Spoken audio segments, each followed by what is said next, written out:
Merci de toujours nous préférer pour vous informer. Au menu de l'actualité, le Bénin s'apprête pour la célébration de la 64e édition de son accession à la souveraineté nationale et internationale, une fête qui met en lumière son indépendance vis-à-vis du pays colonisateur.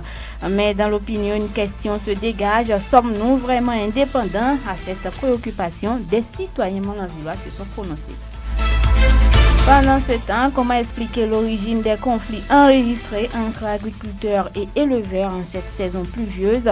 Nous avons posé la question à un agriculteur de Gungun, une localité de l'arrondissement de Guéné, ici à Molenville. Vous le suivrez dans cette édition. D'autres nouvelles au plan local et international seront également au rendez-vous et à la boucle. Ce sera la revue de presse nationale, une présentation de Loukman Routiou. Bonjour et bienvenue à tous. Sota Midi Magazine, le point de l'actualité de la journée sur ta radio. Sota FM, c'est maintenant et tout de suite. 64e édition à l'accession à la souveraineté nationale et internationale. Le Bénin s'apprête pour marquer d'un cachet spécial cette célébration le 1er août prochain. Une manifestation qui met en lumière notre indépendance vis-à-vis du pays colonisateur célébré depuis 1960. En prélude à la fête de l'indépendance, la rédaction de Sota FM a pris l'avis des citoyens sur une question: sommes-nous vraiment indépendants? Je vous invite à suivre la réaction de quelques citoyens molenvillois.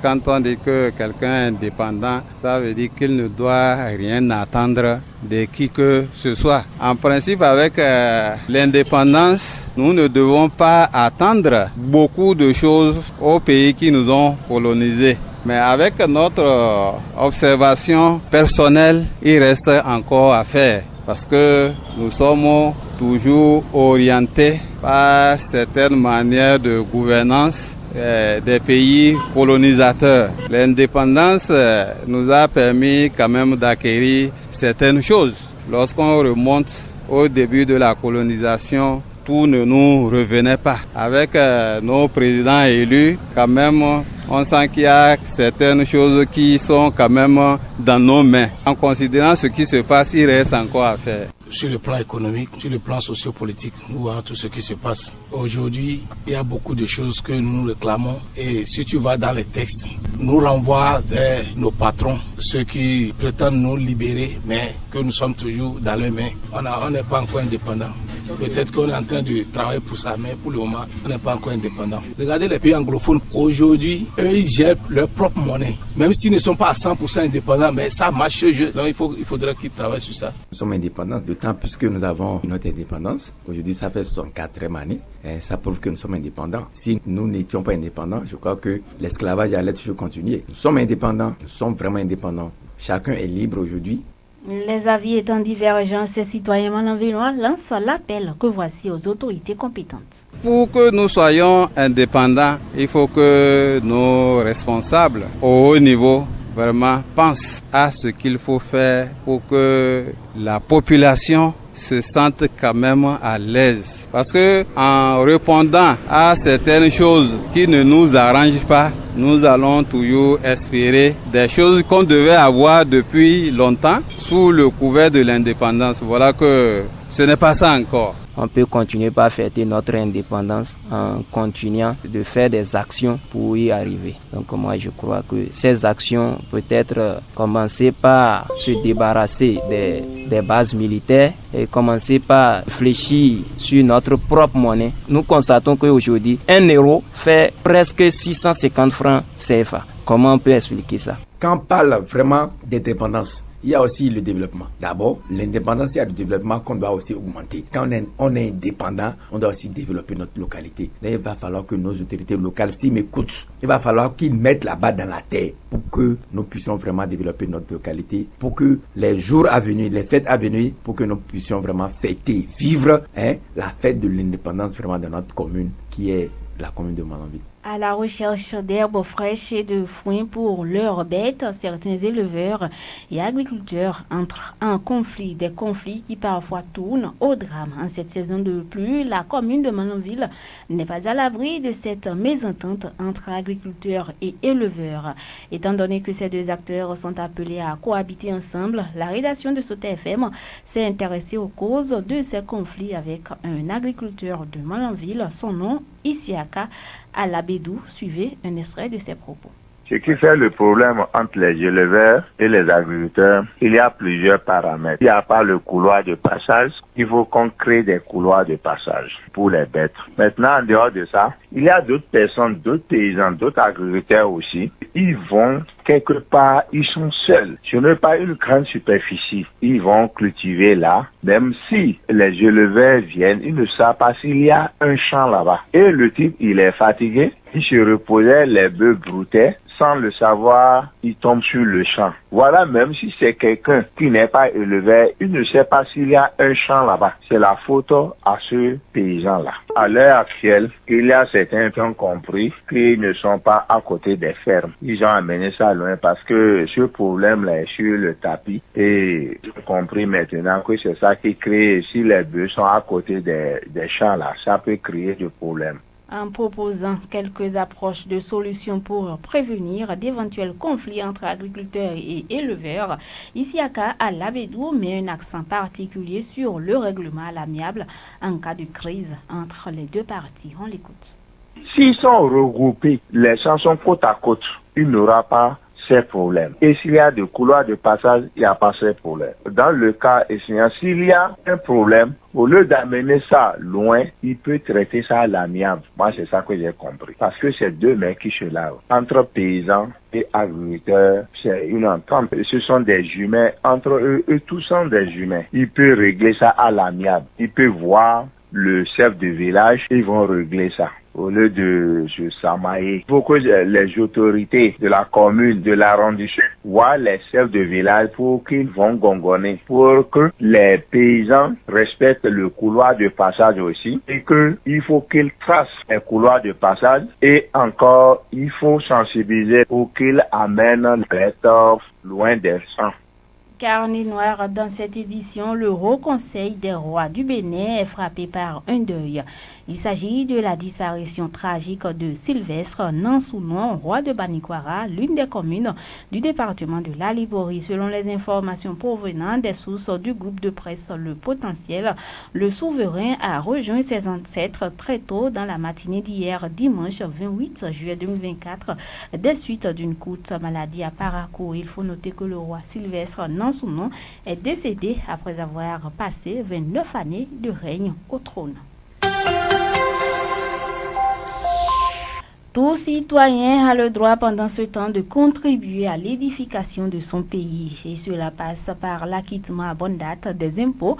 Mais cette obligation de citoyenneté n'est toujours pas cernée par certaines personnes. Dans cette édition, nous levons un coin de voile sur le sujet avec un spécialiste de la fiscalité, Zulkifilou Akapo, un comptable fiscaliste, explique les différentes catégories d'impôts au Bénin.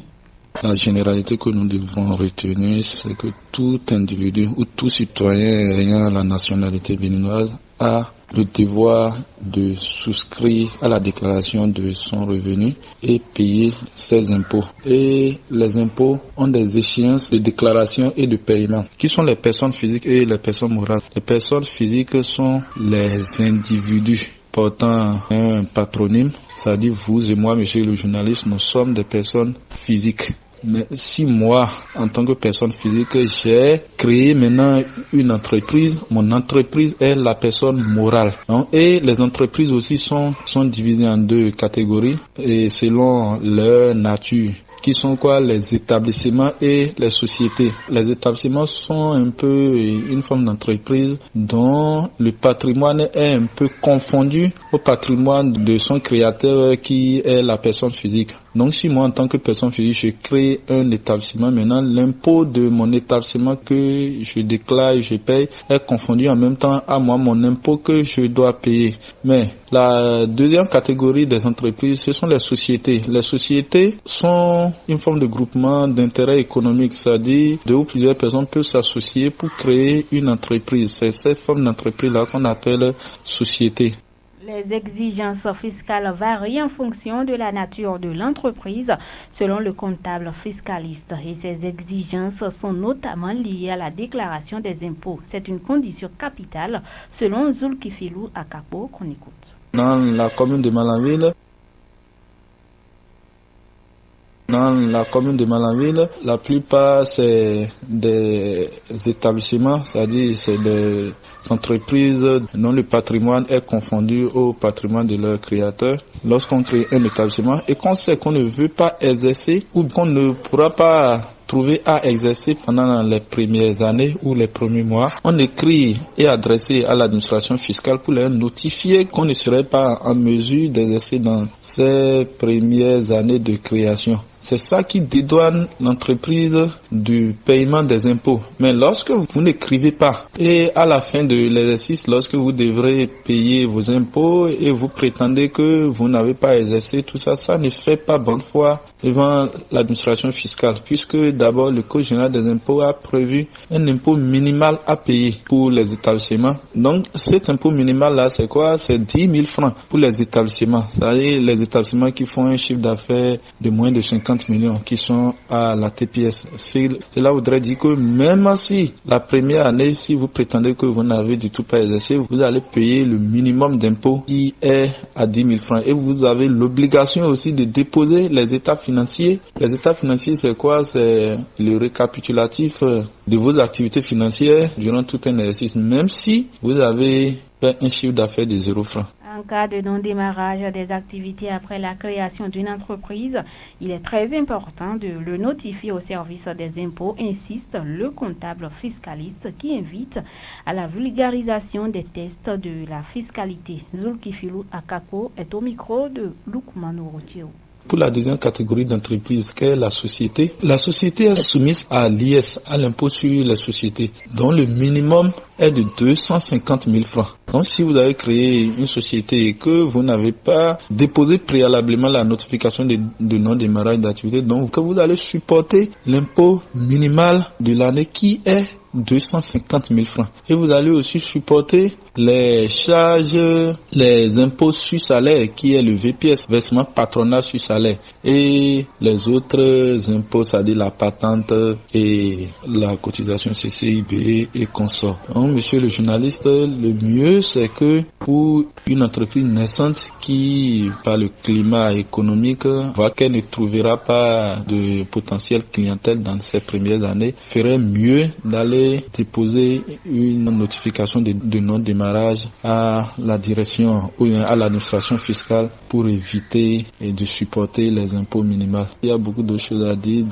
en ce qui concerne la fiscalité. Le mieux, c'est que si les autorités communales pouvaient organiser des séminaires de formation et d'information aux entrepreneurs, aux commerçants et consorts pour qu'on puisse mieux leur parler de l'impôt et des différentes déclarations des pénalités et consorts, ça serait mieux pour qu'on ne reste pas dans l'ignorance, puisque on dit que nous sommes censés ignorer la loi.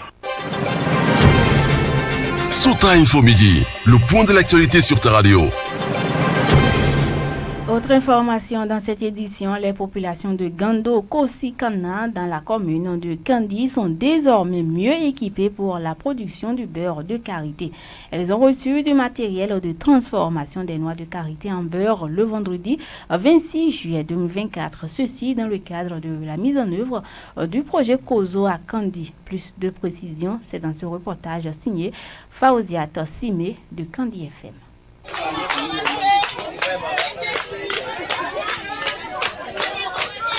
C'est une communauté toute joyeuse qu'est Gando Kosikana en ce jour. Quoi de plus normal après la réception d'un moulin pour la transformation des noix de karité en beurre de karité et d'un lot d'équipements constitué de marmites, de bassines et de louches. C'est en toute reconnaissance que Woro Gado, délégué de Gando Kosikana, et Gouda Aïssatou, présidente de l'association de développement villageois ADV, s'expriment. Voilà, ce que le président Koso a fait, c'est très bon. Parce qu'aujourd'hui, on a mené le machine pour faire le huile de karité. On a mené 10 bassines. On a mené 8 marmites à Gando Kosikana aujourd'hui à 4 heures. Aujourd'hui, vraiment, ce qu'on a mené à Gando Kosikana, je fais la prière à Dieu. On amène plus que ça encore après. Le projet Kozo nous a amené des bassines 10 et marmites 8 et la cuillère 5. Ils nous ont donné encore machine pour beurre de karité. On est content.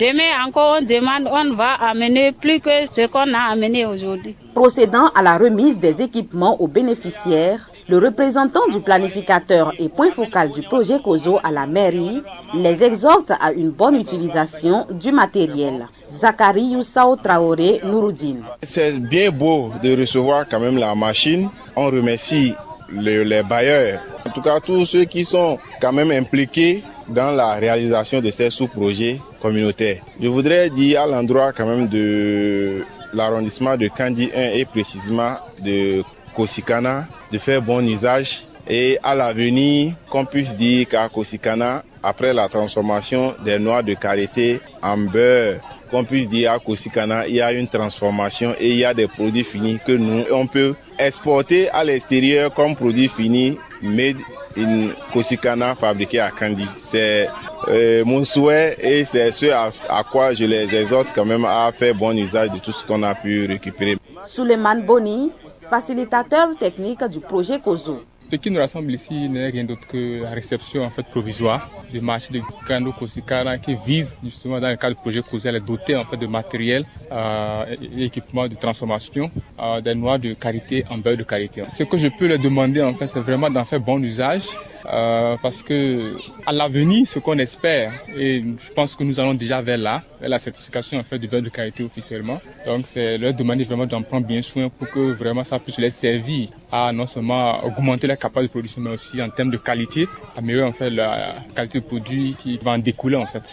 Ils sont dorénavant mieux équipés pour produire du beurre de karité en quantité et en qualité.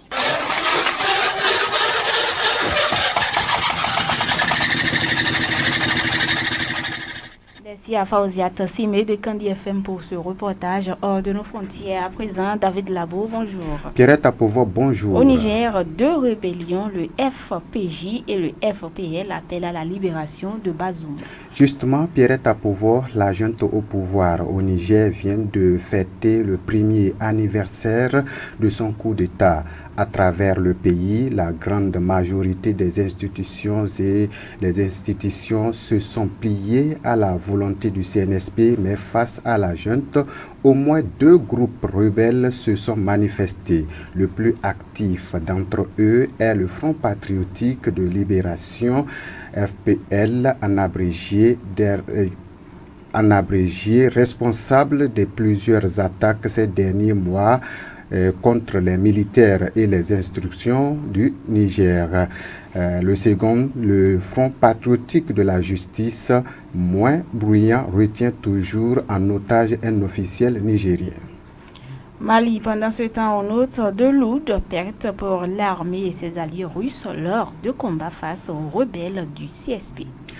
Oui, Pierrette Apovo, ce dimanche 28 juillet, au Mali, le calme régnait sur le terrain, le Tizoantène et environ, alors que depuis plusieurs mois, il y a des affrontements une violente intensité, ce qui secoue la région. Merci beaucoup à vous, David Labo, pour toutes ces précisions. Mesdames, Messieurs, on est là à présent. Luc Pondoroutiou, c'est pour la revue de presse nationale de ce jour. Suivez la revue de presse sur Souta FM. Amis de la plume et du papier, mesdames, messieurs, bonjour. Dans l'actualité ce lundi, démarrons avec la tournée gouvernementale de reddition de comptes dans les arrondissements. Les membres du gouvernement poursuivent les randonnées de prise de contact avec les populations à la base. D'entrée, la nouvelle génération renseigne qu'après l'étape de Parakou, le ministre Adambi et sa délégation étaient à Tchaourou. À cette occasion aussi, à l'étape de Perere, rapporte la boussole, les populations ont dit leur gratitude et remerciements à talons à travers l'équipe Adambi. Le matinal n'en dit pas le contraire lorsqu'il fait le point à mi-parcours de la tournée gouvernementale de l'équipe Adambi. Et du côté de Soava, soleil levant note, un succès retentissant et une satisfaction totale de la délégation gouvernementale. Le député Jean-Méjor Zanou se réjouit d'après le journal de la mobilisation générale. Mais dans le coup faux, c'est un fait insolite et rare qui s'est produit dans la commune de Koulekame en matinée du dimanche, rapporte le potentiel. Un peu après 10 heures, souligne la publication, une forte délégation dans le cadre de la tournée de reddition de comptes était dans la localité. Face aux populations, le maire Gwedjegan, en bon maître de terre, a pris la parole pour un discours de bienvenue. Soudain, une horde d'abeilles envahit l'assistance et le présidium. Le journal relate que c'était la débandade, le sauve-qui-peut, et chacun a pris sa jambe au cou. Les autorités ont fui pour rejoindre chacun sa voiture et même les policiers chargés d'assurer la sécurité sont partis des lieux. Et donc, pour le Soleil Béninfo, les abeilles ont chassé avec furie la délégation à Koulekame. Oui, confirme le télégramme, des abeilles ont dispersé une séance de reddition de comptes à Koulekame. À peine démarré, le quotidien fait savoir que la séance de reddition de comptes des actions du gouvernement s'est achevée en queue de poisson à Koulekame, plus précisément dans l'arrondissement d'Arogweya. Ce acte observe le potentiel, loin d'être un hasard, sera une provocation et une démonstration de force pour empêcher la tenue de reddition de comptes, selon un haut dignitaire qui s'est confié au journal. Pendant ce temps, le Soleil Béninfo s'intéresse à la célébration du 1er août 2024. Yahi et Soglo seront-ils aux côtés de Talon à cette occasion? S'interroge en manchette le journal qui constate tout de même que tout se met en place pour faire de cet événement une parfaite réussite. En attendant ainsi dans le reste, ce sont des groupes armés qui font parler d'eux dans la presse béninoise. Les terroristes font plusieurs mois au parc national W à Karimama, renseigne Nord Sud Quotidien. En effet, le matinal dénombre 12 morts dans une attaque terroriste au parc W au Bénin. À en croire le journal, mais également le potentiel, le télégramme et bien d'autres publications. 5 rangers et 7 éléments des forces armées béninoises ont péri dans cette attaque terroriste dans la nuit du 24 au 25 juillet dernier, près de la rivière Mekrou. Les autres détails à lire dans les colonnes des publications. Et de Mekrou, le potentiel nous conduit dans les couloirs de la Criette. Là-bas, informe la livraison, un militaire poursuivi s'est évadé. L'incident est préoccupant et a secoué la Cour de répression des infractions économiques du terrorisme Criette. Jeudi passé, mon confrère renseigne que c'est un jeune militaire poursuivi pour désertion qui s'est évadé des locaux de la Criette. La publication trouve que ce cas soulève des interrogations sur la sécurité des installations de la Criette. Pendant ce temps, le télégramme rapporte le classement des buveurs d'alcool dans le monde. Les Africains ne sont pas des gros buveurs, les Européens conservent le triste titre de champion du monde de consommation d'alcool, informe le journal. Avec une consommation annuelle moyenne de 9,2 litres d'alcool pur par habitant, les Européens sont les gros buveurs dans le monde. Le télégramme détient cette information du communiqué diffusé le jeudi dernier par l'OMS. Les Africains se retrouvent derrière les Européens et les Américains dans le classement des continents buveurs, résume en titre le Canada. Et carnet noir pour finir, la chefferie traditionnelle de Banikwara est en deuil. Des journaux tels que Quotidien L'Observateur, La Boussole, Soleil Levant renseignent que Sa Majesté Nansouno 21 a rejoint ses ancêtres. Le roi Nansouno s'en est allé, pleure en titre La Boussole. Voilà, mesdames, messieurs, ainsi va l'essentiel de l'actualité tel que traité par les publications ce lundi. Fin de cette revue. Merci de m'avoir suivi. À demain. Suivez la revue de presse sur Ce sera tout pour cette édition. Merci de nous avoir suivis. Je suis Pierrette Akouvo devant ce micro. Aboubakar Doko, assisté de Moudjahidou Rouyo aux manipulations techniques, Zoukifil Loner ici à l'édition. Merci de nous avoir suivis. C'était Sota Midi Magazine, le rendez-vous informatif de la mi-journée sur Sota FM, la radio de l'espoir. Merci pour votre fidélité.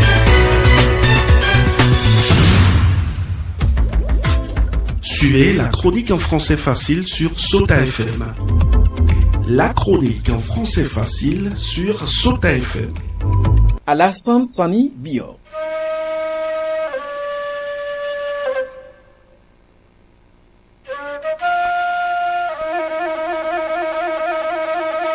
Il faut investir sur le capital humain. Dans certains milieux du Bénin, on a tendance à croire que les études ne donnent plus rien aujourd'hui. Parce qu'on chante partout qu'il n'y a plus de travail et on voit quelques titulaires de licence ou de master venir s'asseoir à la maison. C'est tout. C'est le seul argument qu'on brandit pour trouver des excuses à l'abandon des bancs. On oublie souvent tous les autres avantages qui entourent une bonne instruction et de grands diplômes. Menons le débat terre à terre voir. Entre une personne bien instruite et un illettré, il y a toujours une grande différence.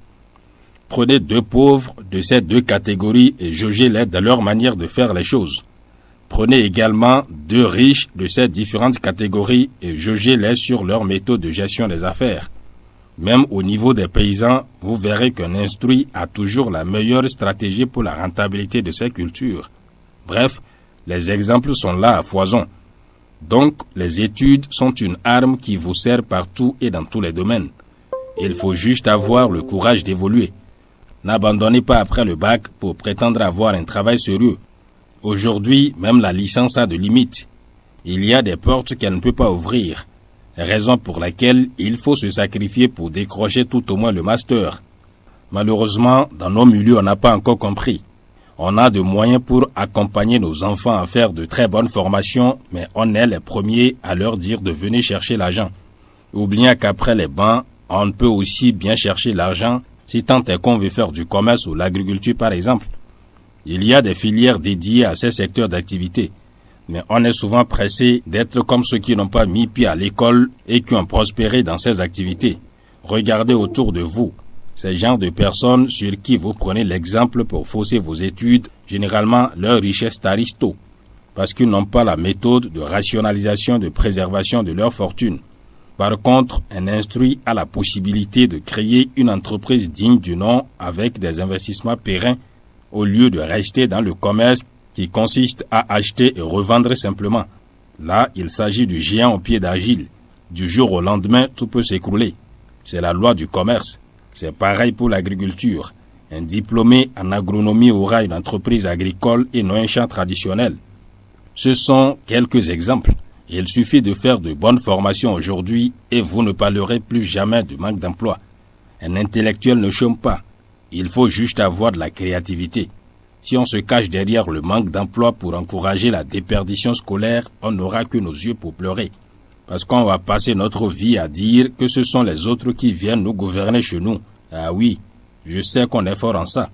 C'est une réalité qui concerne toutes les régions du Bénin où les jeunes ne sont pas encouragés aux études. Nous sommes à l'ère de la décentralisation, mais d'autres viendront décider de votre destin. Parce que les compétences manquent dans vos régions. Même au niveau étatique, les décideurs sont contraints de faire des réformes pour aider certaines communes à bouger d'un pas. Sinon, ce qui se passait est une catastrophe. Malgré le manque d'emploi dont on parle, beaucoup arrivent à se tirer d'affaires ailleurs. Pourquoi pas vous? L'emploi, il en aura toujours, puisqu'il faut le créer. Ce n'est pas l'État seul qui donne de l'emploi. Dans nos régions, on n'a pas intégré cela dans nos habitudes. Ailleurs, les gens continuent d'étudier malgré leur avance sur vous, alors qu'ils sont aussi conscients de ce manque d'emploi qu'on chante. Dans nos milieux ici, on a l'impression que ceux qui ont évolué ne veulent plus que les autres en fassent pareil ou plus. Sinon, ils doivent trouver des voies et moyens pour sortir les autres de l'obscurité. Citoyens de la République, c'est tout pour aujourd'hui. On se reprend très prochainement.